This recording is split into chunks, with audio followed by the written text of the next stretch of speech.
하나님께서 샬롬 찬양대의 찬양을 통하여 크신 영광 받으신 줄 믿습니다.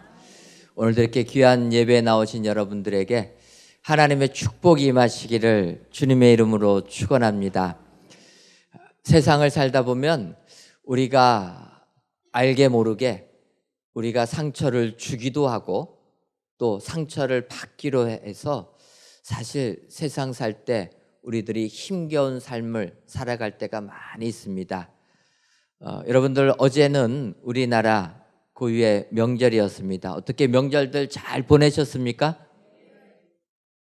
오래간만에 부모님도 찾아뵙고 친지들도 만나셨는데 그 만남 속에서 사랑이 넘치고 은혜만 충만하셨습니까?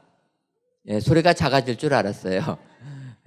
사람은 나 혼자 살면은 상처 줄 일도 없고 받을 일도 없는데 여럿이 같이 모이다 살다 보니까 은연중에 우리가 상처를 주기도 하고 받기도 합니다.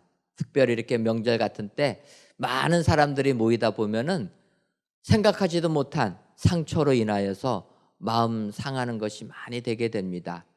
흔히들 이런 명절 때 하지 말아야 될 이야기들이 있다고 합니다. 여러분 어떤 이야기가 있습니까?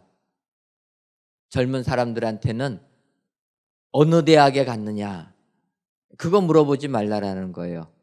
또 그 다음에는 어디 취직했냐 취직한 거. 그 다음에 또 이제 결혼 정년기가 된 사람들한테는 뭐를 물어보면 안 됩니까? 결혼은 언제 하냐? 왜 결혼 안 하냐? 그게 굉장히 싫다라는 겁니다. 또 결혼한 사람들에게는 뭘 물어보면 안 됩니까? 아기는 언제 낳을 거냐? 그런데 이렇게 금기어가 많이 있는데 우리는 그런 거를 잘 알지 못하여서 아무 생각 없이 이야기했다가 상처가 된다라는 겁니다. 또 아내 되신 분들은 명절 때 얼마나 많이 준비를 해야 됩니까? 그런데 남편이 아무 생각 없이 말 한마디 했다가 그 가정이 어떻게 됩니까? 난리가 나는 거죠. 그래서 우리나라 통계도 명절 끝나고 나면은 이혼 신청하는 게 30%가 늘어난다. 이게 통계가 말하는 겁니다. 그러니까 위로할 줄도 모르고 위로받을 줄도 모르는 게 우리들이다. 근데 세상 사람들은 그래서 이렇게 상처가 됐을 때 위로받기 위하여서 나름대로 나를 위로해 줄 게 뭔가 찾아보면서 연구들을 하고 또 위로거리를 찾습니다. 어떤 사람들은 사람들과 대화하는 거가 위로가 된다 해가지고 소통을 많이 하려고 하는 사람들도 있습니다. 또 어떤 사람들은 취미활동 그런 것이 나에게 위로가 된다 해서 취미활동하는 것입니다. 또 어떤 사람들은 맛있게 먹는 게 위로가 된다 해가지고 다이어트 할 생각도 안 하고 그냥 맛집 찾아다니면서 그러면서 위로받는 경우도 있습니다. 세상 사람들은 이렇게 위로받기 위해서 여러 가지들을 이용하지만 여러분 어떻게 그게 위로가 되십니까? 상처받았을 때 마음껏 먹는 게 위로가 되십니까? 잠깐은 위로가 될지 몰라도 그게 우리의 진정한 위로는 되지 못한다. 성경은 정말 우리를 위로해 줄 수 있는 것은 오직 우리 하나님이시다. 그래서 오늘 본문 고린도서 1장 3절부터 7절에 있는 말씀 가지고 3절에 바울 사도가 얘기합니다. 찬송하리로다. 우리 하나님을 찬송해야 되는데 그는 우리의 모든 위로의 하나님이시기 때문이다. 우리 하나님만이 우리들을 진정으로 위로해 주시는 줄 믿습니다. 오늘 귀한 예배를 드리시는 저와 여러분들 이 세상에서 위로거리를 찾지 마시고 하나님을 통하여서 위로를 받으시기를 바랍니다. 아내는 남편 통해서 위로받으려고 하지 말고 남편은 아내에게 위로받으려고 하지 말고 하나님을 통해서 위로받는 것이 진정한 위로가 되는 줄 믿습니다. 여러분 오늘 고린도서를 보게 되면 그렇게 위로의 하나님이 우리들을 위로해 주신다 이야기합니다. 그리고 우리는 그 하나님을 찬송하라고 하는데 이제 이 시간에 조금 은혜를 나누려고 하는 것은 그렇다면 위로의 하나님이 우리들을 어떠한 방법으로 위로해 주시는가, 그것을 살펴보시고 하나님이 주시는 위로를 받으셔서 정말 세상 축복된 삶을 사시는 여러분들 되시기를 주님의 이름으로 축원합니다. 그렇다면 찬송 받으실 하나님이 우리들을 어떻게 위로해 주십니까? 첫째로는 우리 주님을 통해서 우리들을 위로해 주신다, 이렇게 말씀하고 있습니다.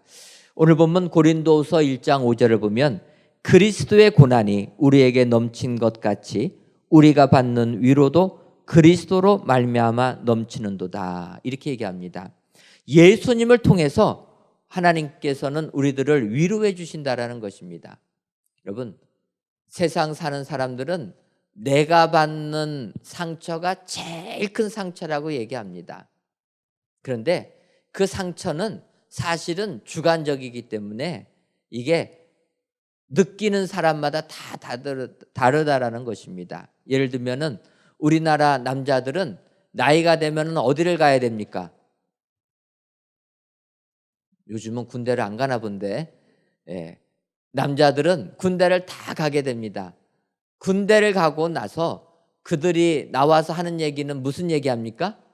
내가 간 군대에서 내가 가장 고생했다. 자기가 제일 고생했다라는 거예요.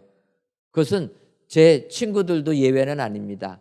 우리 친구들 뭐 특전사 간 친구도 있고 수방사 간 친구도 있고 뭐 백골 부대 간 친구도 있고 여러 부대 간 친구들이 있는데 모이기만 하면은 무슨 얘기합니까?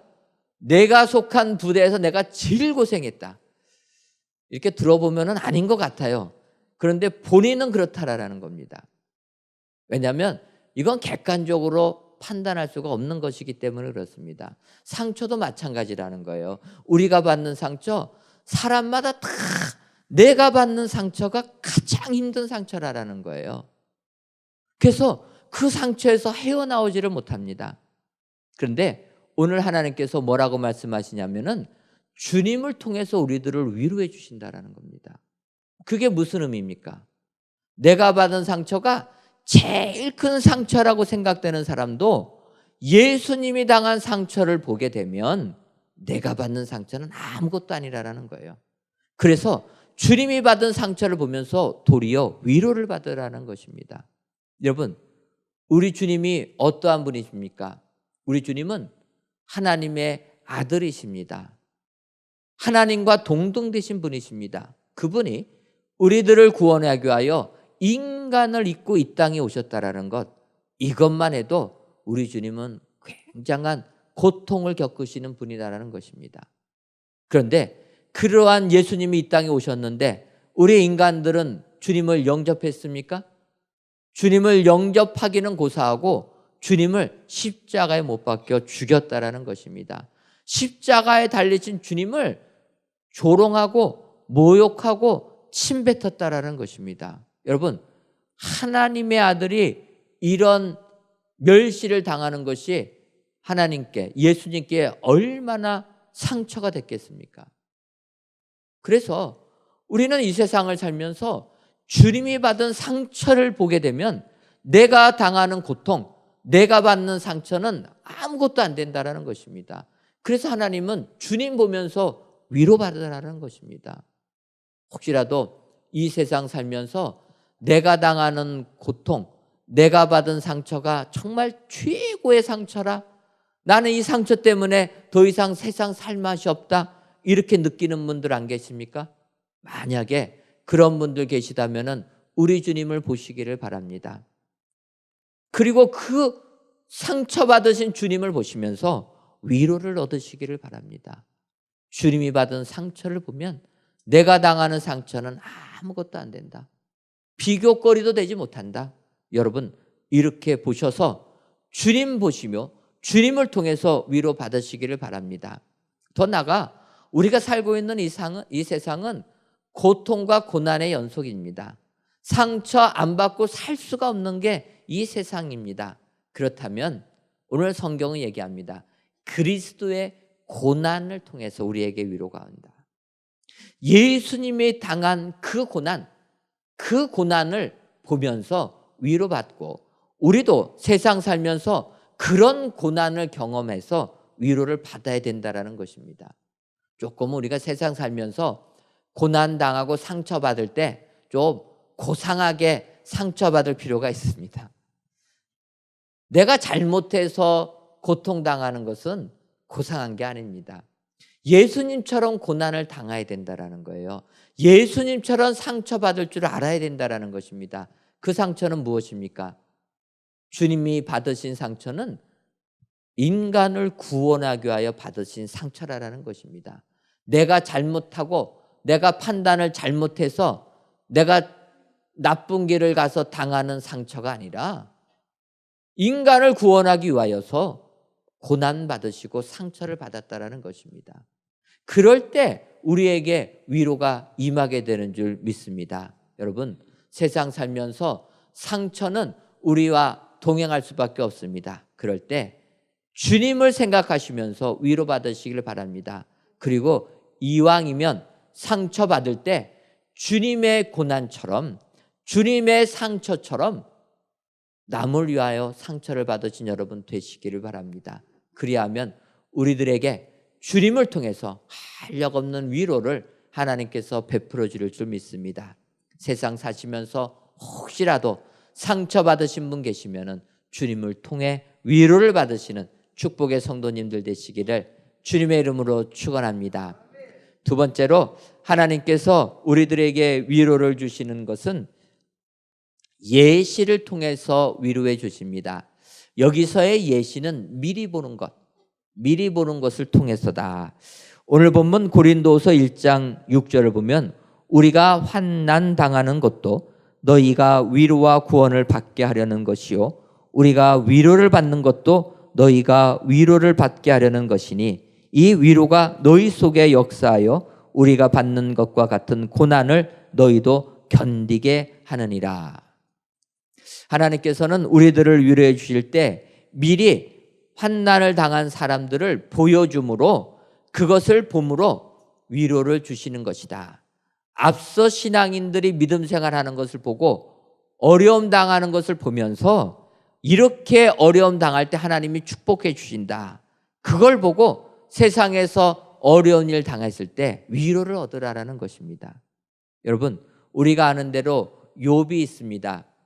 욥은 이 세상 살면서 얼마나 많은 고난, 얼마나 많은 상처를 받은 사람입니까? 여러분, 나도 상처 많이 받았다고 하겠지만 욥보다 더 많은 상처받은 사람이 있겠습니까? 생각해 보십시오. 욥은 하루아침에 그의 모든 전세산을 날려버린 사람입니다. 지금도 사업하다가 부도나게 되면 굉장한 충격을 받고 상처가 됩니다.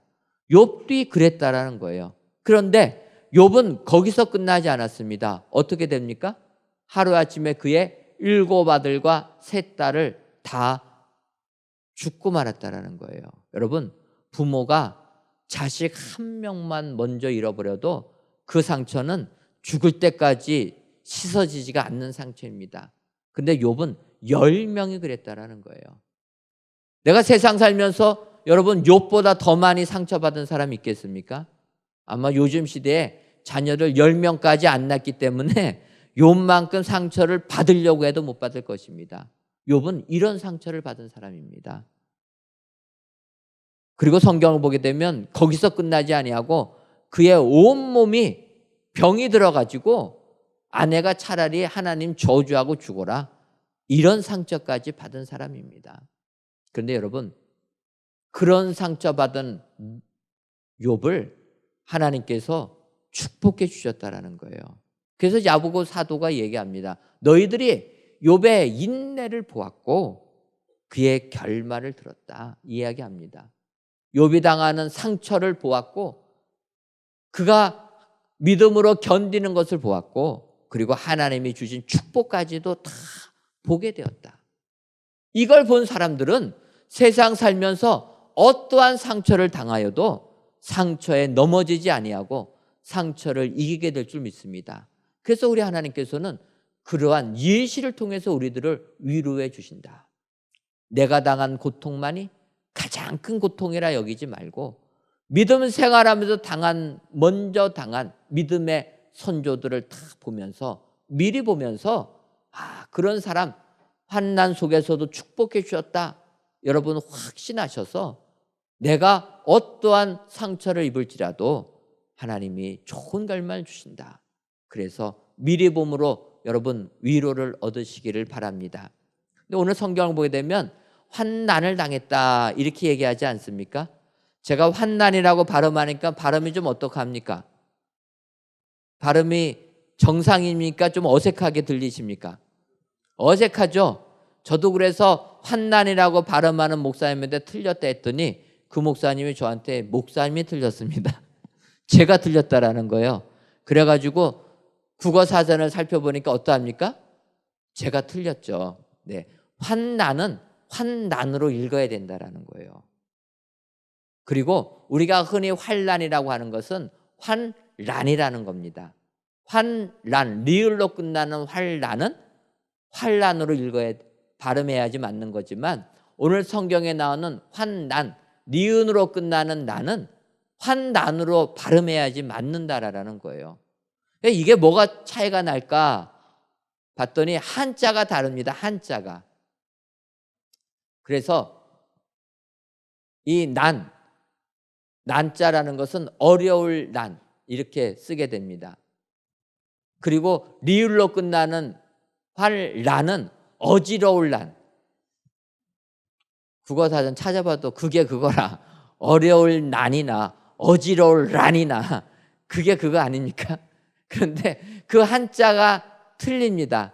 틀려가지고 의미가 좀 다르다라는 거예요. 그래서 근심과 재난, 그게 환난이고 그 다음에 환란은 근심과 재앙이다. 그래서 나에게 임하는 변고다. 이 정도로 해석을 합니다. 그래서 비슷비슷하지만 어쨌든 한자가 다르고 발음이 다르니까 의미가 조금 나눈다고 보면은 환난이라는 것은 조금 더 큰 규모의 어려움, 환난이라고 하는 것은 개인적인 어려움, 이 정도로 보면 됩니다. 바울 사도가 이야기하는 것은 믿음을 정하는 모든 자들이 이러한 환난을 당한다라는 겁니다. 믿음 전하다가 어려운 문제 닥치는데 그 결말은 하나님의 위로를 주시는 것이다. 그래서 세상 살면서 이렇게 먼저 믿는 사람이 당하는 고난을 보면서 오히려 하나님 주시는 축복을 체험해서 우리가 위로를 받아라. 성경이 약속해 주는 줄 믿습니다. 여러분은 세상 살면서 내가 당하는 고통이 최고의 고통이다. 내가 받은 상처가 제일 큰 상처라 생각되시는 분들 계시다 할지라도 믿음의 사람들은 하나님이 그들을 축복해 주신 것을 미리 아셔서 오히려 예시를 통하여 위로를 받으시는 축복의 성도님들 되시기를 주님의 이름으로 축원합니다. 마지막 세 번째로 위로의 하나님은 우리들을 위로해 주시는데 바로 참여를 통해서 우리들을 위로해 주십니다. 오늘 본문 고린도서 1장 17절을 보면 너희를 위한 우리의 소망이 견고함은 너희가 고난에 참여하는 자가 된 것 같이 위로에도 그러한 줄을 알미라. 너희가 고난에 참여하는 자가 된 것 같이 위로에도 그러한 줄을 알미라 라고 얘기합니다. 바꿔 말하면 우리가 세상 살면서 위로를 받으려면 먼저 고난부터 받아야 된다라는 것입니다. 고난에 참여해야지만 위로에도 참여될 수가 있어서 위로를 받을 수 있다라는 거예요. 여러분, 세상에서 잘 나가는 사람들은, 그래서 상처가 없는 사람들은 위로가 필요하겠습니까? 잘 나가는 사람들은 위로가 별 위로가 되지 않습니다. 그런데 세상에서 상처받은 사람, 먼저 상처받은 사람은 위로가 진정한 위로가 된다라는 겁니다. 그래서 오늘 성경이 이야기하는 겁니다. 우리가 하나님이 우리들을 위로해 주시는데 참여함으로 위로를 해 주신다라는 거예요. 그 참여함은 먼저 상처에 고난부터 참여할 때 위로해 주신다라는 것입니다. 여러분, 우리 은혜광성교회가 엄청난 상처받은 교회 아닙니까? 말씀은 안 하시지만 우리 교회가 15년을 넘게 상처를 받은 교회입니다. 그 상처, 우리의 상상을 넘어가는 상처를 입었습니다. 그런데 끝까지 우리가 인내하고 그 상처에 참여하니까 이제 하나님께서 우리들을 위로해 주신 줄 믿습니다. 지금 우리가 모든 것을 끝내고 이렇게 축복의 길로 갈 수 있는 것, 이것도 상상이 되셨습니까? 하나님은 먼저 상처받은 영혼들, 상처받은 사람들에게 하늘의 위로를 주시는 줄 믿습니다. 상처에 참여한 자에게 위로에 참여할 수 있는 축복을 주시는 줄 믿습니다. 여러분, 그래서 우리 은혜광성교회는 한국 교회가 주목하고 있는 교회라는 거예요. 이렇게 상처받은 교회를 하나님이 이렇게 위로해 주시는구나. 그래가지고 한국 교회가 주목하고 있습니다. 그래서 저를 많이 초빙해요. 그래가지고 그 상처, 어떠한 상처가 있었냐 저한테 물어보고 이 상처 어떻게 하나님이 치료해 주셨는가, 위로해 주셨는가, 그거 알려달라고 이래봬도 초청 많이 받고 있습니다. 할렐루야예요. 한국교회 좀 죄송한 얘기지만 갈등 없는 교회가 없어요. 다 갈등이 있습니다. 그런데 우리는 그 갈등이 엄청나지 않았습니까? 그러니까 우리 교회 갈등을 보면서 정말 한국교회가 갈등 없이 은혜 가운데 성장하려면 어떻게 돼야 되느냐, 그러면서 저를 부르는 겁니다. 제가 우리 교회를 이야기하면은 정말 어느 교회도 우리 교회처럼 축복받게 될 줄 믿습니다. 어떠한 상처가 있어도 하나님께서 우리 교회를 위로해 주신 것처럼 우리 한국 교회를 다 위로해 주실 줄 믿습니다. 나름대로 교회마다 내가 당하는 상처가 크다, 내가 받는 고통이 크다고 교회들마다 생각할 수 있겠지만 솔직하게 우리 교회만큼 고통받은 교회가 있겠습니까? 그렇다면 하나님이 그 고난에 상처에 함께한 사람들은 우리 교회처럼 하나님께서 축복해 주실 줄 믿습니다. 위로해 주실 줄 믿습니다. 여러분, 우리 하나님은 그래서 위로의 하나님이 되는 줄 믿습니다. 여러분, 여러분들은 또한 우리 은혜광성교회에 속하신 모든 분들입니다. 우리 교회를 위로해 주셨다라면 여러분들 각 개인과 가정도 하나님께서 위로해 주실 줄 믿습니다. 더 나아가서 우리 교회에도 사명을 주신 줄 믿습니다. 상처에 고난에 참여하니까 하나님이 이렇게 위로에도 참여할 수 있는 은혜를 주셨고, 이 은혜를 가지고 세상 상처받은 영혼들에게 그 하나님의 위로를 선포하라 라는 사명을 우리 교회에 주신 줄 믿습니다. 이것은 여러분들에게도 마찬가지인 줄 믿습니다. 세상 살면서 어떠한 상처를 받은 사람도 하나님이 이렇게 우리들을 위로해 주시고 축복해 주신다, 그것을 증거하셔서 세상에서도 사랑을 전하고 위로를 선포하시는 우리 축복의 성도님들 되시기를 주님의 이름으로 축원합니다. 그래서 오직 우리들을 위로해 주시는 위로의 하나님만을 찬양하셔서 하나님께 큰 영광 돌리시기를 주님의 이름으로 축원합니다. 기도하겠습니다. 하나님, 우리들을 사랑하셔서 민족 고유의 명절을 맞이하여 온 식구들이 한자리에 모여 기뻐할 수 있도록 축복 내려주시고, 명절 다음 날 이 자리에 모여서 하나님께 예배 드릴 수 있도록 은혜 내려주시니 고맙고 감사함을 드립니다. 오늘 이 자리에 나오신 모든 성도님들을 위해 하나님께서 베풀어 주시는 은총이 올 한 해 동안에도 충만하게 임하게 하여 주옵소서. 오늘 세상을 살면서 아무리 힘이 들어도 우리 주님을 통해, 예시를 통해, 자매를 통해 우리들을 위로해 주시니 고맙고 감사함을 드립니다. 위에도 우리들을 위로해 주시는 우리 하나님만을 영원토록 찬송하는 저희 모두가 되게 하여 주옵소서. 예수님의 이름으로 기도하옵나이다. 아멘.